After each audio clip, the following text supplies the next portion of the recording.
source. I'm going to talk about what we do with our lettuce that we get in our co-op box. So today our lettuce is what you call red leaf. If it's all green, it's green leaf, and of course there's romaine and there's a few other kind like buttergreen. But today it's red leaf, which is great. The darker the color that in your vegetables, the more nutrition from what I've been told. But basically all we did with the lettuce was tear it up in little bite-sized pieces, and then we would normally put it in the salad spinner, but it's full of kale. So one of my children did the kale and another one did the lettuce. We're going to rinse this with water and spin it. If you don't have a salad spinner, they're awesome.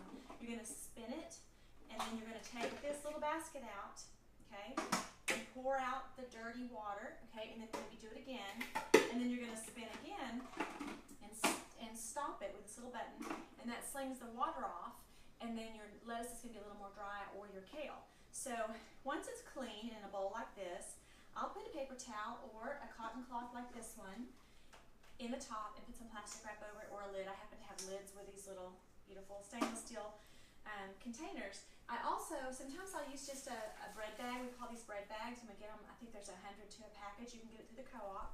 So I'll use these. I know that's not as environmentally friendly as using my bowl. So I'll use that.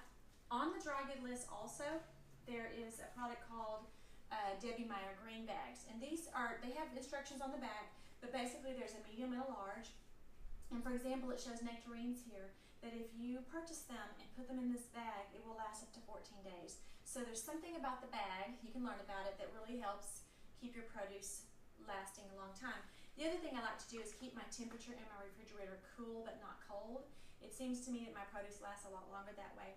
So you can use a paper towel to help catch the moisture, which is a little more wasteful, or you can use a cotton cloth and then just wash and reuse it, okay? So I'm going to put this away right quick, but this is something I would eat within just say 2 or 3 days. My kale, I can make it and mix ingredients with it and everything and eat it for 3 or 4 or 5 days sometimes, so especially if it's really good and healthy.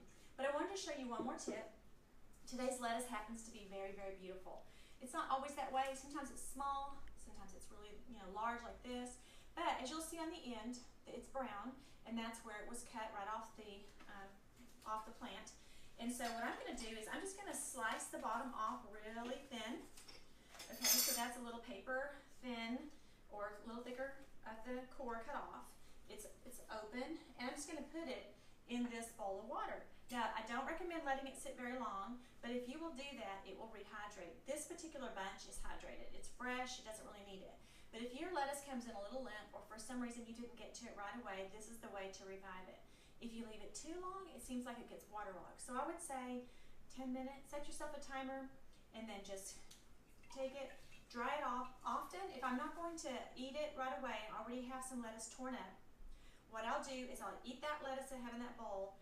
This lettuce will go in one of these bags or in a container with a cloth to help absorb the moisture, and this will last many, many days until I'm ready to tear it up. But I like to put it in the refrigerator hydrated, and when I do that, it's good to go, and it lasts sometimes even up to 2 weeks. So I hope you enjoy your lettuce, and I hope that helps you as you store it. Thanks so much. Join us. We would love to have you. Thanks so much.